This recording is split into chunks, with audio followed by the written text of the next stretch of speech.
Are you ready to join me in transforming fear to freedom? That's the objective of the show. Are you ready to explore with me and my guests? Are you ready to get into the deep and play? This is where it's at, and that's what it's all about. No medical advice here. Use discernment and decide for yourself if the information is right for you. All views and opinions expressed on this show belong to the individual and are not necessarily shared with the producer of the show.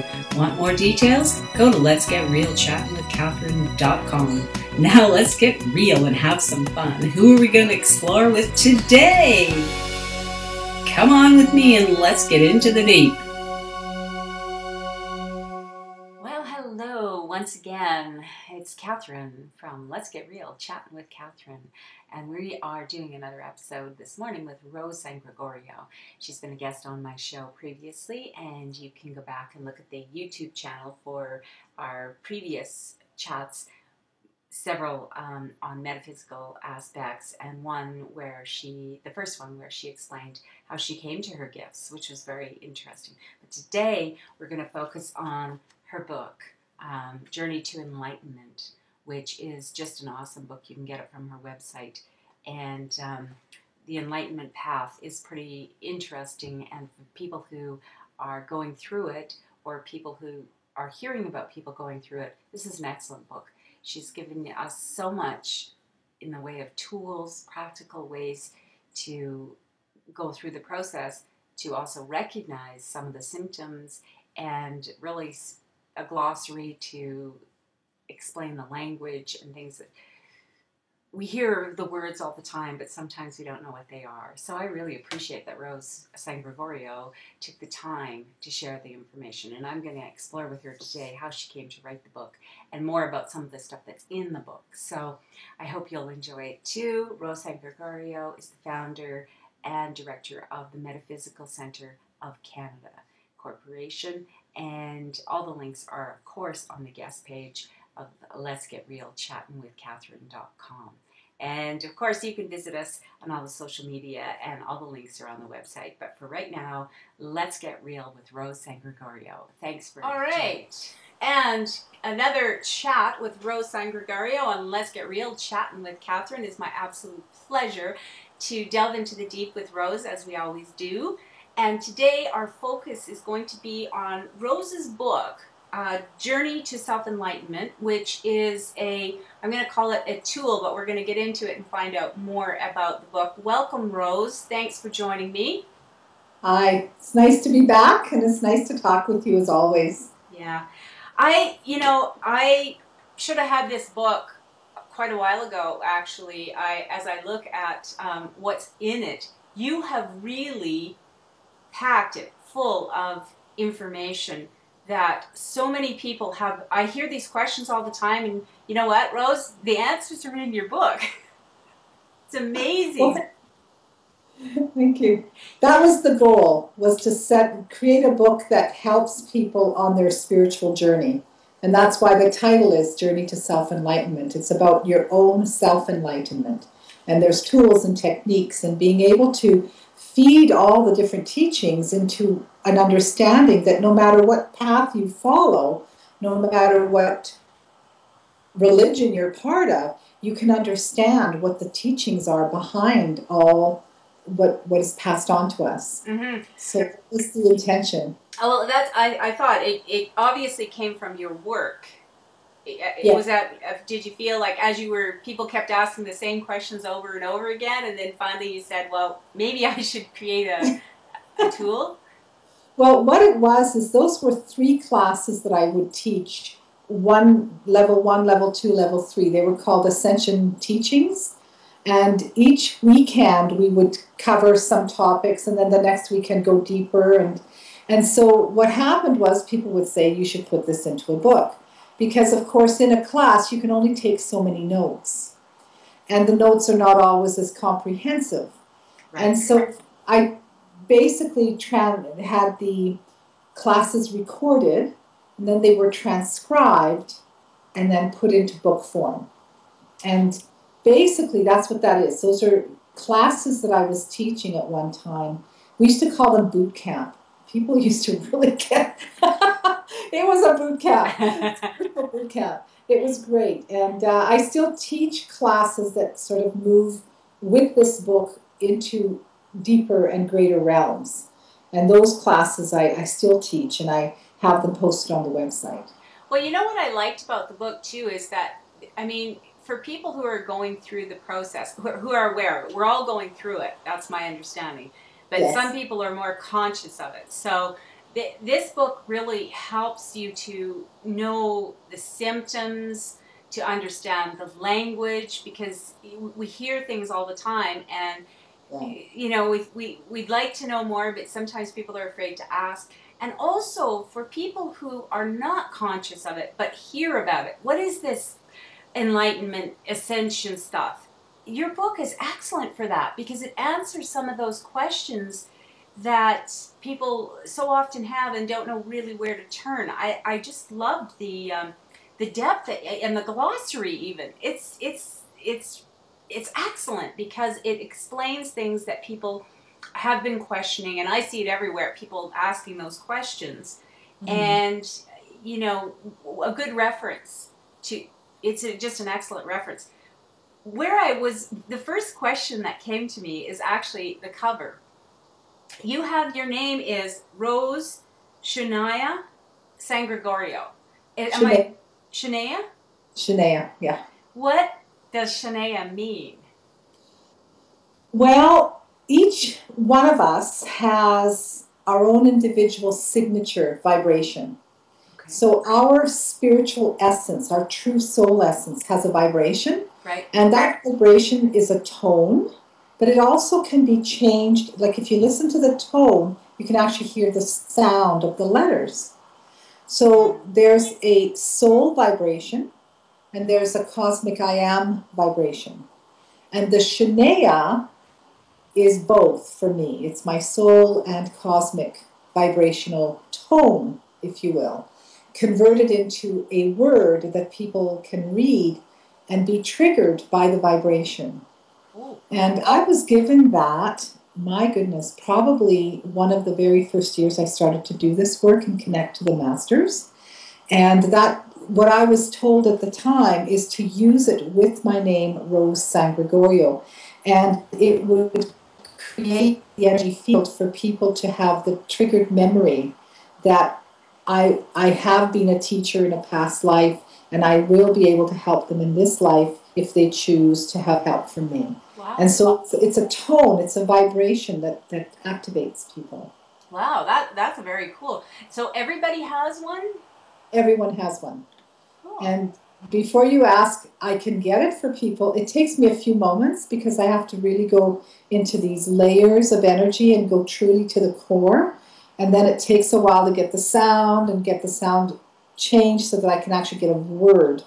And yeah, I can do that for people. It's I just don't do it like, oh, can I do it now? Yeah. Because it does take a bit of time. And so I always suggest if someone has a session with me that I'll look into it for them. So there you go. Yeah. Are you still doing sessions, Rose? Well, not really. I do sessions, but with all the travels and all the classes, the sessions are becoming less and less a part of my business. I won't stop doing sessions, I don't think, because I love doing them. And there are people that really do need the help on a very deep basis, that they can't get the help through the classes, and because they have cancer, they have tumors, they have fibromyalgia, and through all the classes and healing nights that I do, they can get the help they need, but they need something more on a consistent level. And so then I will do sessions, but typically it's over a 2-year wait. And so it's... So you intuitively know who, like the people that need that little bit more. Yeah. And it's based a lot on what their issues are, because most people, I'd say 90% of the population, not just everyone's issues are important for them, and everyone's issues are, I mean, it's life, death for them. It's their lives. Sure. They can be helped through classes, through lecture evenings, healing nights, all the different events that I do, the people can be helped with that. But it's the ones that have that much more, that 10%, then I do fit them in. So someone can call and say, I want an appointment, then they just go on the regular list, which is about a 2 to 2.5 year wait. Yeah. And for those others that have something that's urgent, then I tune in, I see if, yeah, I should do them and help them right away. But again, with all the traveling and we're not home that much, I can't do that many sessions. Yeah. So it's that's understandable, of course. Yeah. It is. And also there are other people who are doing different kinds of work that people can access as well. But that's kind of cool because in the book, you know, you give lots of tools for people to help themselves. Yes. You know, that's the other part of it. And I want to bring the focus to a page 92 of your book, We Need Ascended Masters. I thought that was very cool because you talk about it. If you don't mind me just reading just a little quote from your book. Sure.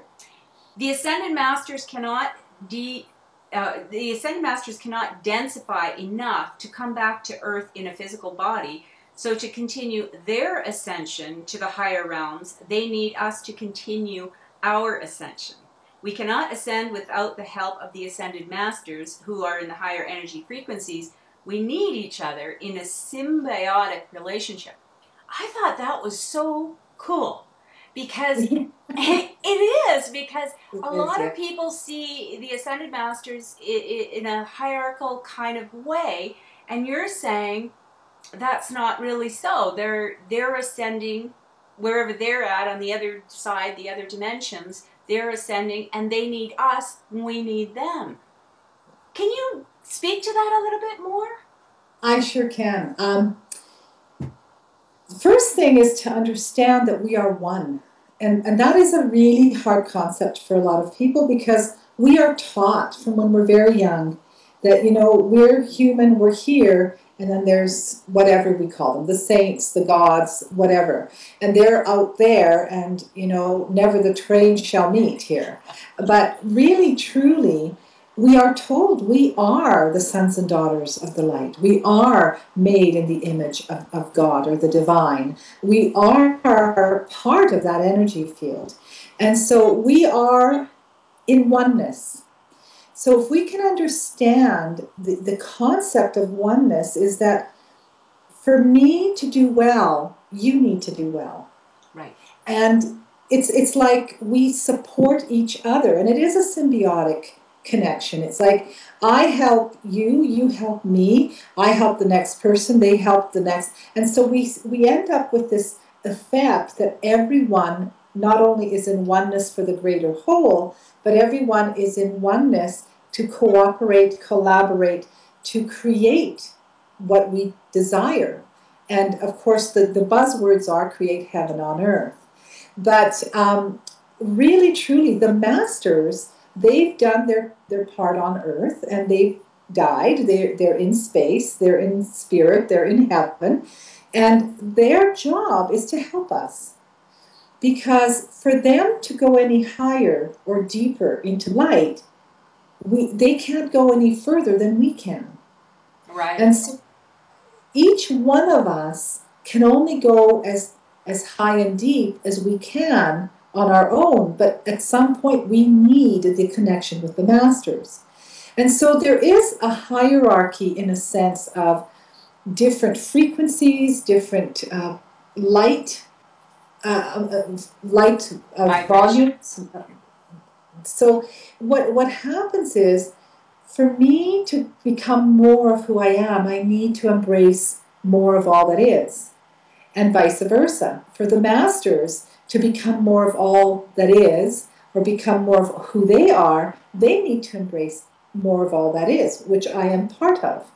And so it does become a dance between the realms, and it becomes a dance between all beings. We cannot be the best we can be unless we are in oneness. That is not just with humans, with the animal kingdom, the plant kingdom, the mineral kingdom. It's all layers of creation to understand this harmony that we exist in. Mm-hmm. So when you create an orchestra and you have one instrument playing, and then you bring another instrument, and you bring another instrument, and you end up with this big orchestra of instruments, you think of the power of the sound. And that's what we are. We are beings of light. We are vibrational beings. We are tones. And when you bring all of us together in harmony, the power of what we can create and manifest is amplified. Right. It's very simple. So can I just expand on that? When we often hear about somebody when they die or transition, okay, they go to heaven and the land of milk and honey, and that's the end of it. That's sort of what the religious teachings have been for eons. But then if I, and I have this belief that when people transition, they just moved, they dropped their body, the density, but they're still also on their ascension path, whether they have mastered the earth or not. So is that true too? They don't just sit in the other dimension. I agree with you. I know there's people that might not agree with that. I do teach a class called Harmonizing All Body Systems that really explains the nuts and bolts of it all. Like, it's the meat and potatoes of the understanding of how our bodies become physical and yet we are spirit. How the concept of we live one life, we die, we go to heaven and we're done, how that fits into the teachings, and where the teachings are regarding reincarnation. So I have a class over 2 days that teaches that. It's quite an amazing class. But, to make it for this interview, it's like the physical matter is the densest part of spirit. But our physical body, if we can take it a little bit deeper, it's made up of organic matter, right? Well, what is organic matter? Well, it's made up of elementals. We call them elementals. It's made up of the elements of creation, zinc and copper and gold and whatever else is there. Right. And minerals. And so our physical body, when we say it's dense and it's matter, it includes organic and the elemental. Right. And when spirit detaches from the physical body, the soul, the essence of our light, goes into light. It goes back home, if you want, or to a higher plane. But in the end, all those parts are still connected through a cosmic connection. And this is where some of the quantum world starts coming in and explaining that, you know what, in the void there is more. And when they go into our cells, they go deeper and deeper into our cells and break them down, they eventually come to a place of, again, a void, which is not a void. And so in essence, when we think that we are dying or transitioning and we lose that physical body, what we actually detach from is the connection of what we've created in this lifetime for this body to exist. But we can come back because we are eternal beings. Right. And we can create a new body, we can create a new life, just like we created this one. And so there's a whole teaching around all of that and how it operates and works. And definitely, when we are in spirit, we are still evolving. Mm-hmm. Always evolving. This is why people that we know that have passed on help us out. This is why, a lot of people are familiar with mediums and they talk to the spirits of the people that we love. Well, we don't need to talk to the spirits of the people that we love, but we like to, because it shows us we still exist past this reality. Mm-hmm. So this course that you teach, when is that available, Rose? Just so in case anyone's interested. Oh, I'm teaching it in Denmark in March 9th and 10th. I believe that's a Saturday, Sunday.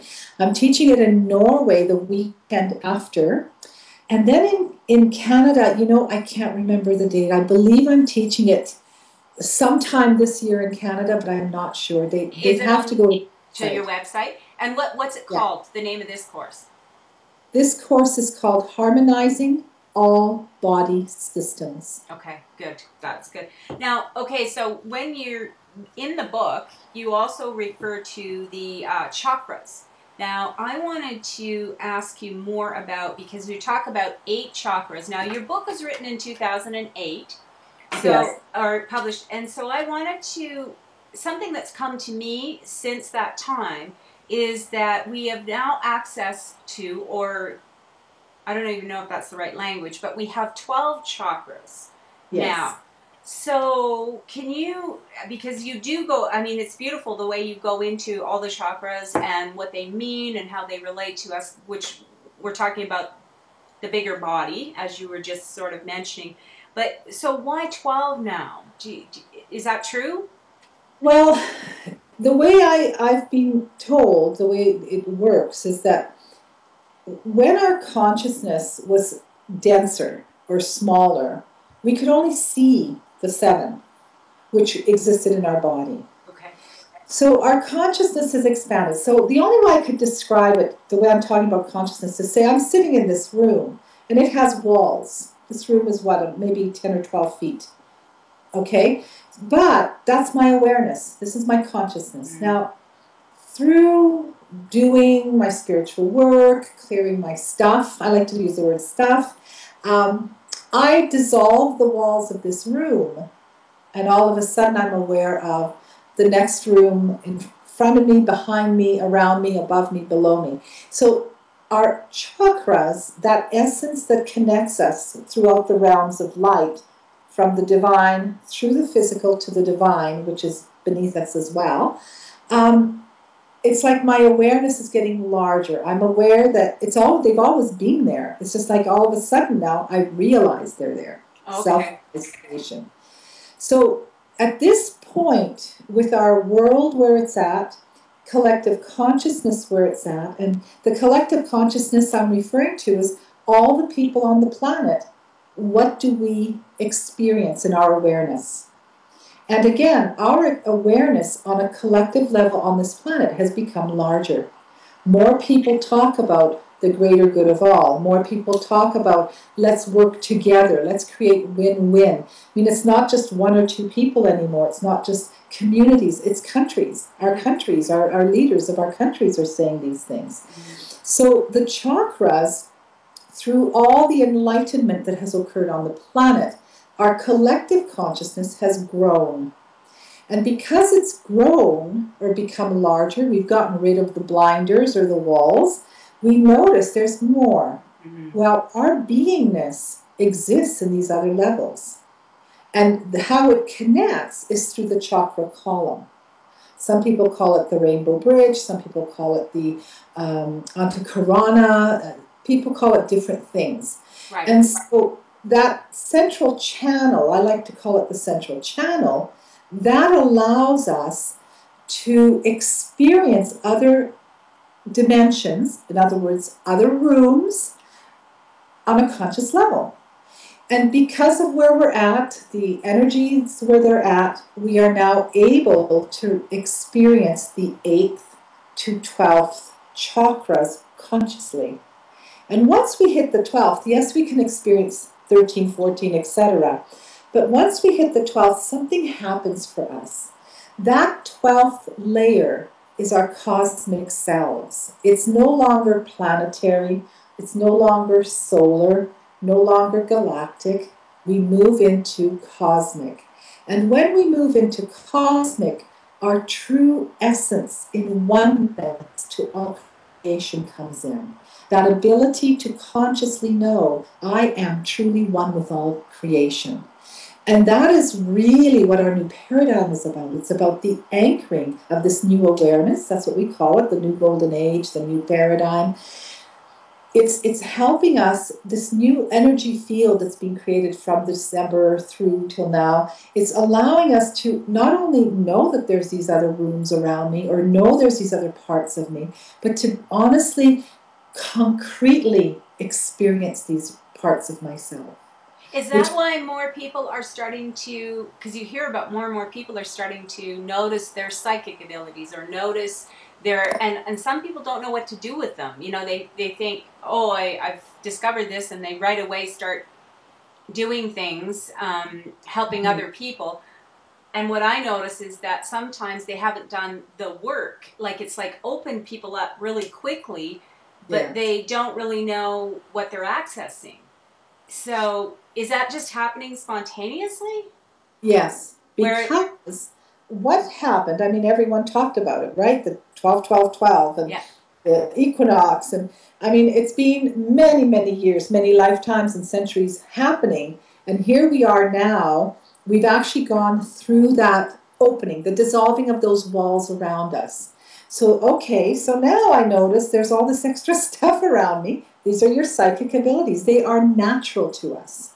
The ability to see, to telepathically hear and share information, all those gifts are existing within and around us. We just didn't know because the blinders were on. Right. So now we've got this awareness and we've got these gifts coming to us.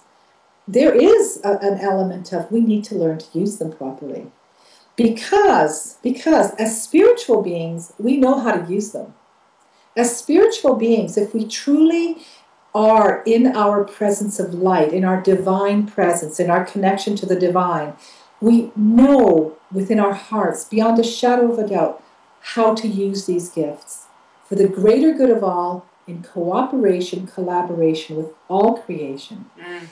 But we are in human form.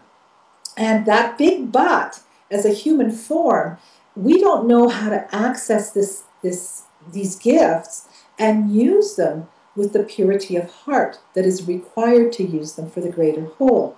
We still have our egoic selves, our thoughts, our feelings, that create our fears, our behaviors, our habits, that are not always of light. They are not always of the emanation or expression of the divine. And so just because we have the gift does not necessarily mean that we're using that gift with service of purity and compassion in our hearts. Well, that brings me to the part about the lower ego, which you also speak to in the book. And I'm sorry to interrupt you, Rose. I love the way that you've brought this out in the book so that people that are watching this, I'm really encouraging you to go to Rose's website and get the book, because you've covered so much detail, more than we can possibly do in a chat this morning.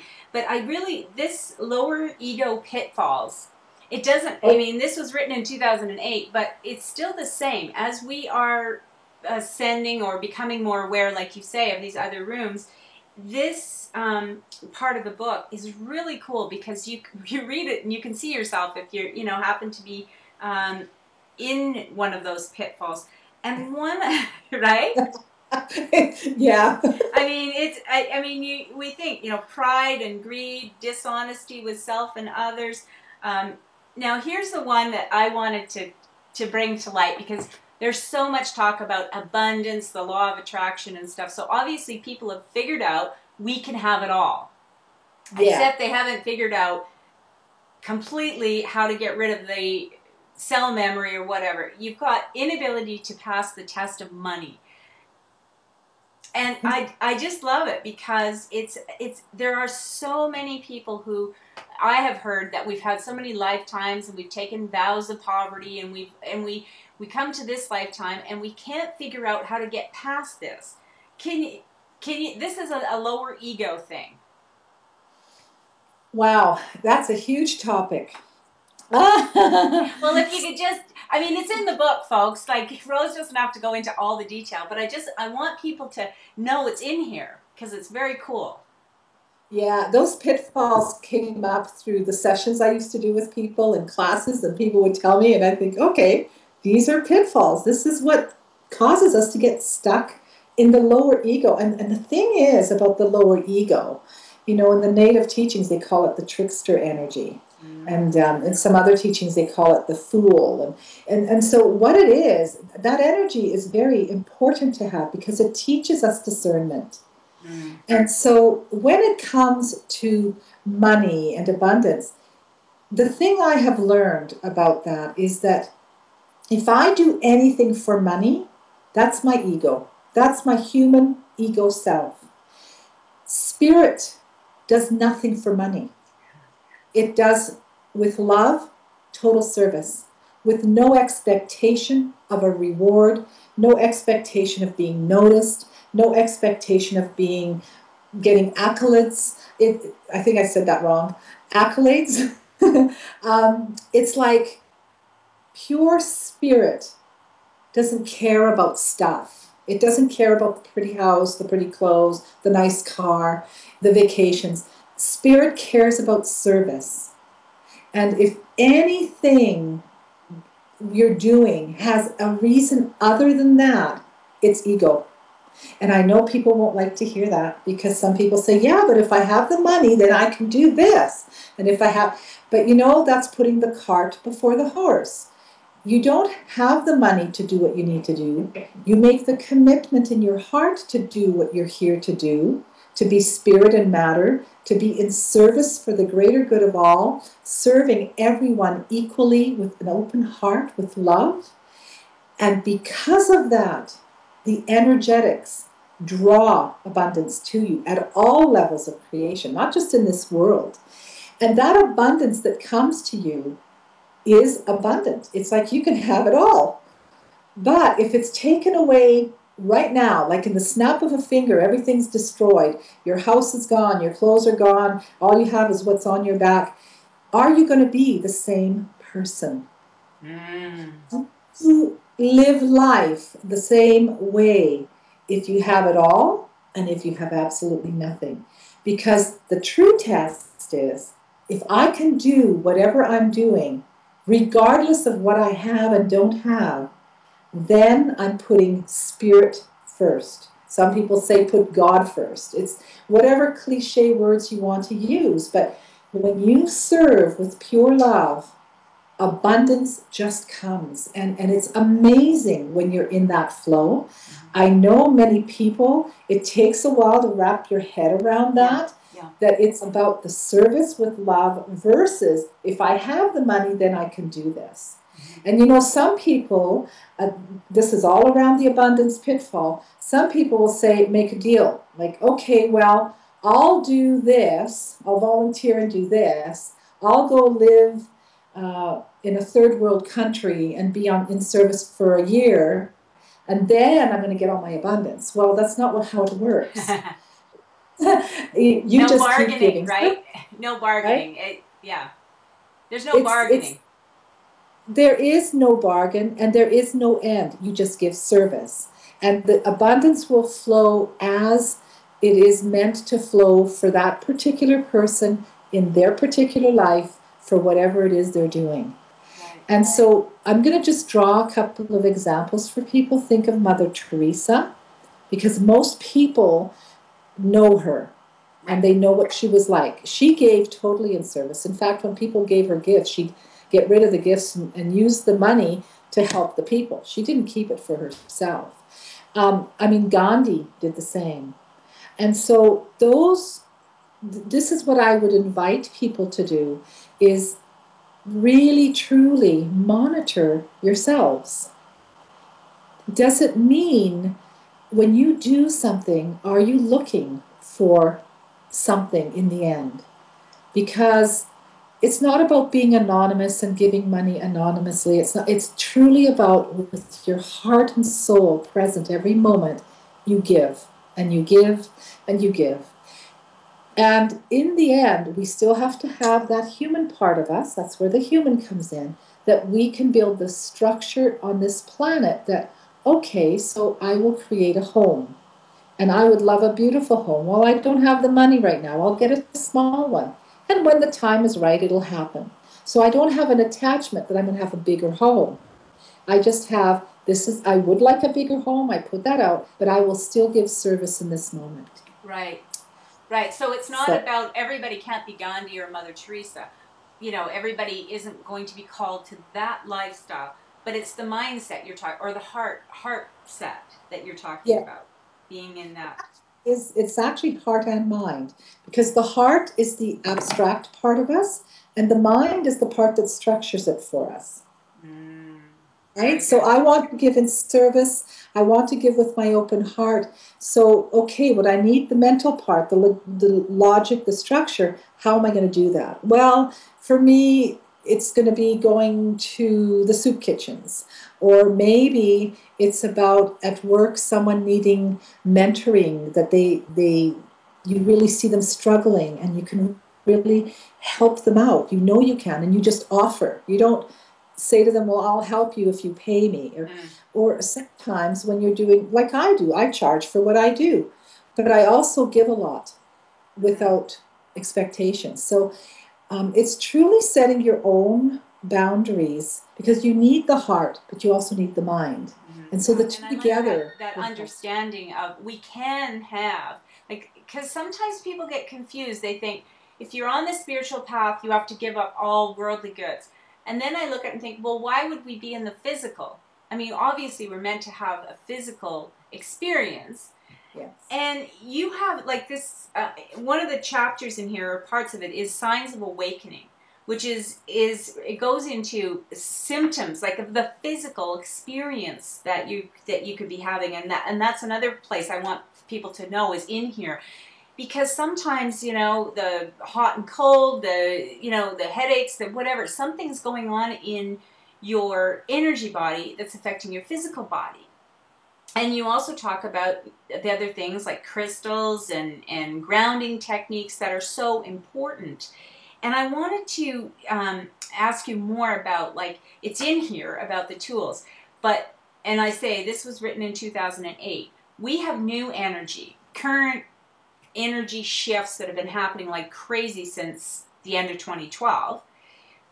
Do you feel like those new energies that have come in and the tools that we had, do they still work? Do we still need the old tools even though we're in new energy? And can you speak to that new energy and what it's all about? Well, the thing I was told about from the masters when the book was written, and I will do a segue first, okay? The cover of the book, for people who will buy it, will notice it actually has codes on there, geometric codes. And inside the book, each page is coded.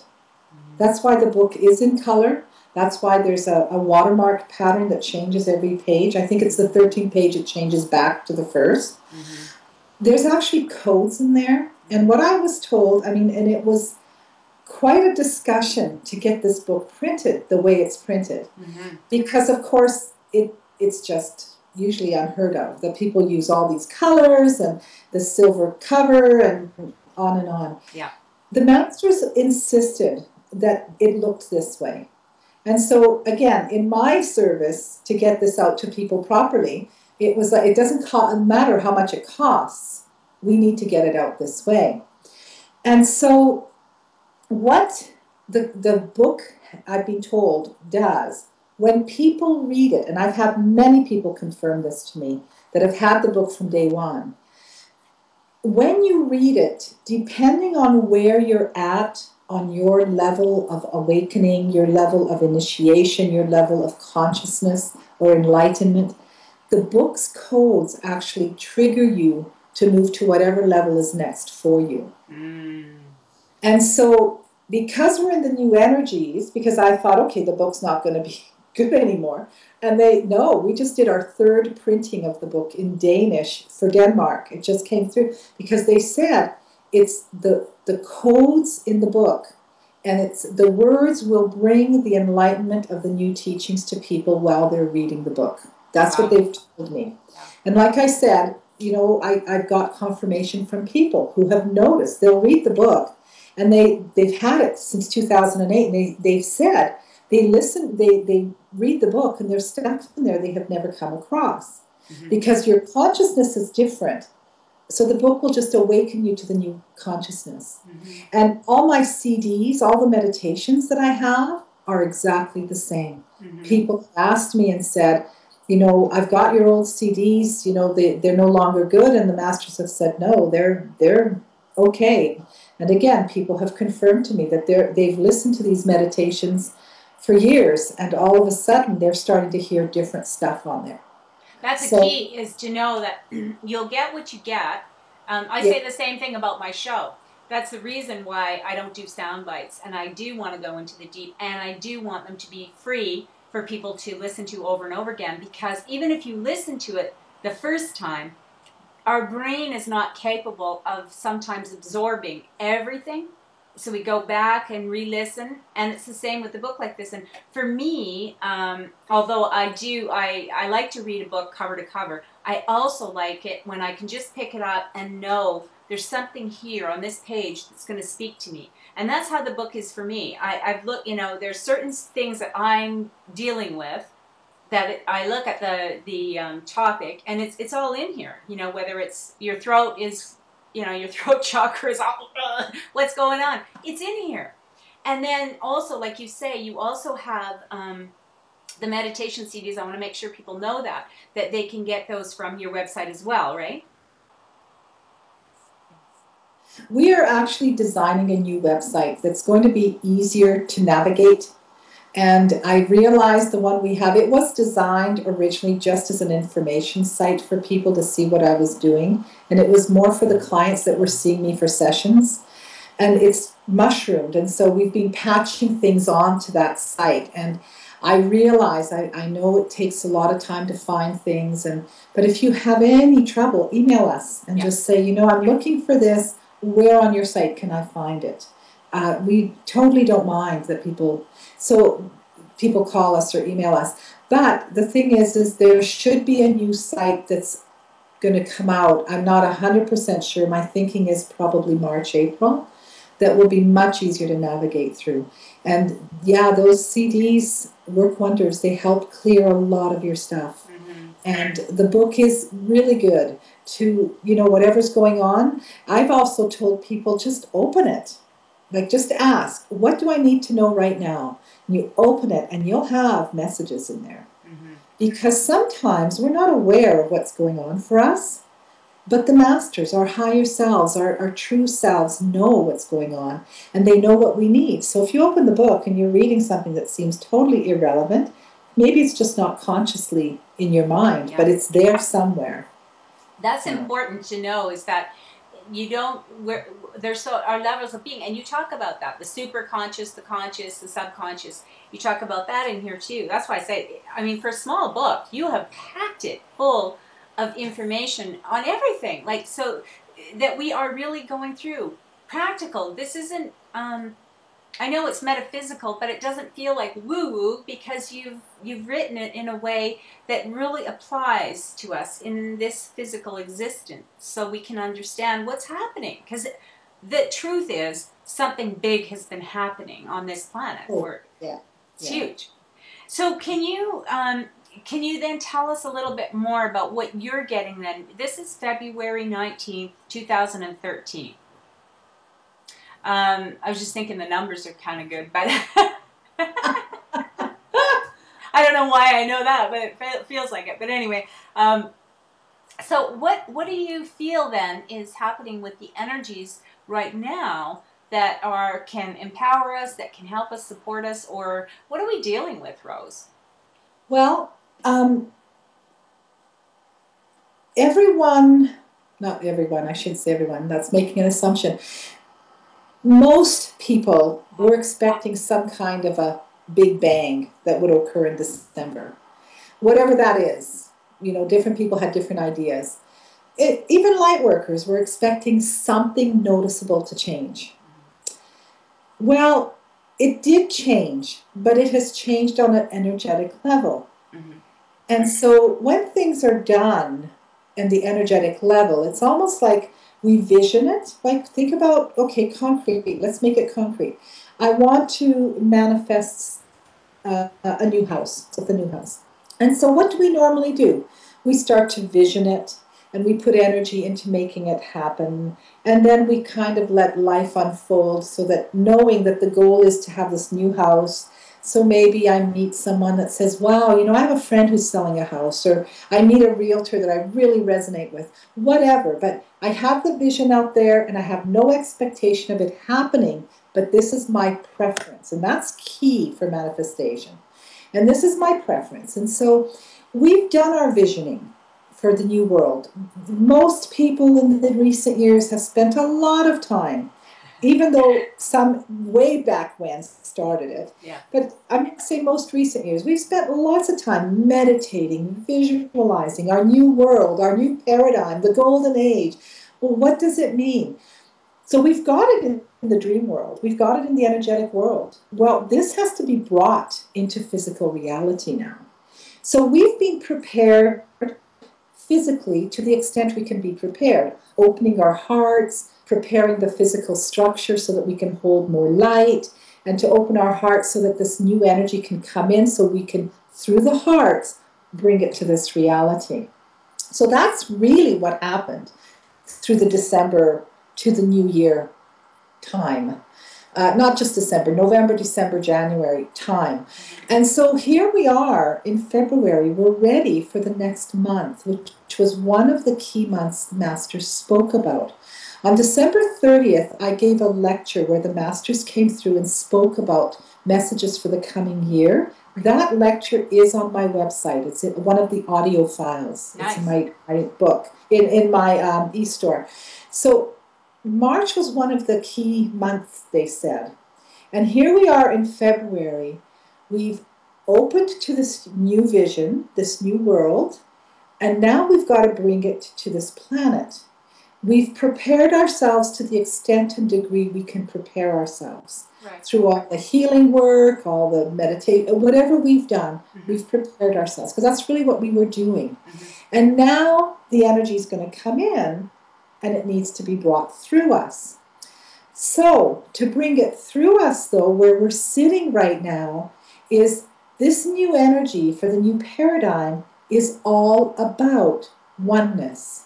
Heart open, compassion, total unconditional love for all creation in oneness. And what does that mean? It means working in a collaborative way with each other and all creation, working in cooperation with all creation, and with love, with integrity, honesty, with truth, generosity. These are the gifts of spirit through us. When we bring these through, what happens is this vision, this dream that we've been dreaming, this vision we've been creating, can then not only come into us, but it can move through us, because through our free will choice, we are allowing it to move through us. And when you do it, and I do it, and the next person does it, what happens is these energies start coming together, and because they're in resonance with each other, they become one. Nice. So we have our own little island, if you will, of ourselves, our individual essence, our individual personalities, but those personalities are blending with each other. This is where we are at right now in February, waiting for the March awakening of the equinox, that we can start to anchor things. We can start to put things together. That's where we're at. Can I ask you then, which we have seen a lot of truth coming out. A lot of truth is starting to come out, and I expect more is really going to come to the surface. So what is our but ideally, how do we see, rather than turning all this truth, which looks like, oh my gosh, pointing fingers, those people lied to us, or it's all, instead of going there, as the truth comes up, because I feel like it has to come up to be cleared. So do we clear it with, when we're talking about truth and integrity and authenticity, but so what's being revealed to us is all the stuff that wasn't. So then is our response to that knowing then, or to learning about it, compassion? Or where do we go with that kind of stuff? Because that's a shift, a lot of that. Tell my students it's about being neutral, that no matter what is exposed to us, no matter how it's shown to us, no matter how it's revealed, I am neutral to that. And in my neutrality, that allows spirit to be present, because my ego is not in polarity. Okay? And so when spirit is present and I am neutral, spirit then can then give me the insight, the awareness of what to do in the moment. I'm going to say this 100% of the time. The spirit will not tell you to react. It will give you an idea of a response. Sometimes it's about bless them, love them. It's not about, well, they don't know better. It's not about, well, I know better, so I'm going to be the magnanimous one that says, you know, poor you, you don't know any better.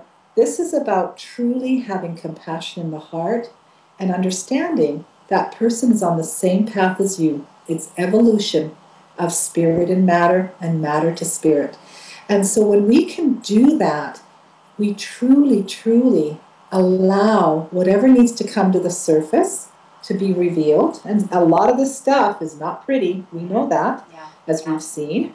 And as this comes up to the surface, people are going to have reactions. Not everybody's going to remain neutral. So you were saying that as the truth is coming out, the important thing is to be neutral, stay neutral, and to have a response that will come from spirit will give us a response. So, and being aware of other people, there may be people who aren't conscious of it, so they'll go into reaction mode. But the more of us that can go into neutral, probably the easier it'll be for us to go through this stuff, won't it? Most definitely. The more you can be neutral in the moment for yourself, it allows you the opportunity to know the action that is important for you to take in response to whatever's going on that keeps you in harmony to creation. So you're not reacting, you're responding. And the response can be action or what we term as non-action, but there is action in non-action. So some of us might be told, oh, you know, you need to go and go help out. And some might be told, no, you stay home, stay neutral, and just hold the space. Right. Hold the light. You don't send love because that's choosing a polarity of sending or not sending. You hold the light and you emanate it. You just let it go out. And you know, we see this in a lot of pictures of divine beings where they're in light and it's just coming out. That's really what they're showing us, is that it's not about doing, it's about being. And in the being, we then have the opportunity to do. Whether it's be in the essence and let the energy flow. And sometimes for the light to do what it needs to do, in our 3D reality, we see it or perceive it as something traumatic or bad, but we need that to happen for us to evolve. But what I've been told is the more people that are neutral, the more people that can hold that space of just being in light and emanating, we will have less and less trauma on this planet. So, buzzwords. Through holding the divine light and love, all people on earth will become divine light and love. We don't have to do anything but be who we are. Wow. That's huge to understand. That's huge to understand that. To really get that, Rose. Of all the things we've talked about, just that right there is just, I mean, that's the simplest and yet so profound. Like, I feel that in me. It's like, ooh, I get all excited. Wow, how awesome. How awesome. I'm almost speechless, which is rare for me. So the thing I want to say, because, you know, I've encountered people, here we are in this new world, why do we need to still go to workshops? Why do we still need to do our work? Because it's never been more important than right now. Because if we have parts of us that have not totally evolved to this place of being all the time, then we need to deal with those parts as fast and as soon as possible. And so what better way than, you know, doing the workshop? Keep doing your spiritual practice. It's important. Mm-hmm. Well, important. I think it'd be very rare for someone to have been able to complete all the lifetimes we've had to clear all the stuff. You know, like it feels like it's just an ongoing process. Yes. You know, that there isn't really a destination, awakened, enlightened, and you're done. because you've just said, even when you get to the other side, you're still expanding. Yeah. And that's what I was going to say, to tie back to what we said at the very beginning, is no matter how expanded we get, no matter how much light we carry, no matter how much we are being in the presence of the divine emanating through us, there's always more.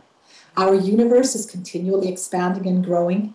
That's our physical universe. But us as individual spiritual beings, we are continually expanding and growing. So the idea that, oh, I'm going to clear all my stuff and then I'm done. No, you clear all your stuff and you just dissolve more walls that allow you to express more and be more and see more and experience more. And there you go. Right? Yeah, wow, that's awesome. That is awesome. So, Rose, I just, want to let people know again, they can go to your website to get the book and your CDs and find out where your workshops are. So your website, I do have it on the guest page, but do you want to give it to them now as well? Yeah, I can do that. It's www, of course, metaphysicalcenterofcanada.com. And center is T-E-R, not T-R-E. So it's metaphysicalcenterofcanada.com. Awesome. Awesome. Well, I so appreciate you taking the time to share this with us. And I mean it. There aren't a lot of books that have packed this much practical application of the metaphysical, if I could say it that way. It's all in here. And I find this so refreshing that people, it's a source, it's a resource, a reference tool. And like you say, I imagine it'll be used for years to come as well. Yeah, because as the masters have told me, no matter what happens on this planet, how much we evolve, how much we change, this is the boot camp. This is the basics of understanding so that we can move to more of who we are. Well, and there is no time, right? There is no time. There is no time. So this is always going to be applicable. So any last words, Rose? Well, I will offer that if you want, we can cover more parts of the book next time we talk, because we will have another chat. Mm-hmm. And if anybody, needs to call us, they can. Our phone number is 403-295-7507. There's not someone there all the time, but guaranteed you will get a response within a few days. And because some people don't have you might not get the URL right for our website and whatever, so there's the phone number. And I really have enjoyed this. To me, this is my passion. I love my work, and I love what I do, and I do what I love, and I just love doing this, and I love to help people and help people to understand truly what we are and who we are, because we are phenomenal beings of light, and whatever we call it doesn't matter what we call it. It's just to be able to embrace it all. And so thank you for being here and doing your work, and thank you for allowing me to be in service. Absolutely, Rose. You really are, and it's just profound. I love it. Thank you so much. And absolutely go to the website, letsgetrealchattingwithcatherine.com. If you missed any of the links, go to the guest page, Rose Sangregorio, and all the links are there. And I can't tell you enough. You've got to get this book. If you're wondering at all about any of this process, it's all in here. And I just think that's pretty cool. And I appreciate that you've given your time, Rose, and created this book. Because I know as a book publisher and writer myself, this has got to have been a very expensive endeavor. So I appreciate that you did it anyway. Yeah, thank you. Oh, you're welcome. So, wasn't that amazing? Thank you to my guests for sharing with us today. Thank you for watching. Feel free to share the link. You can join us for live shows by going to letsgetrealchattingwithcatherine.com and listen to the replays from the show page, preview guests, and explore links to our Facebook fan page, WordPress blog, and more. We are creating an exquisite world. Until next time, take care.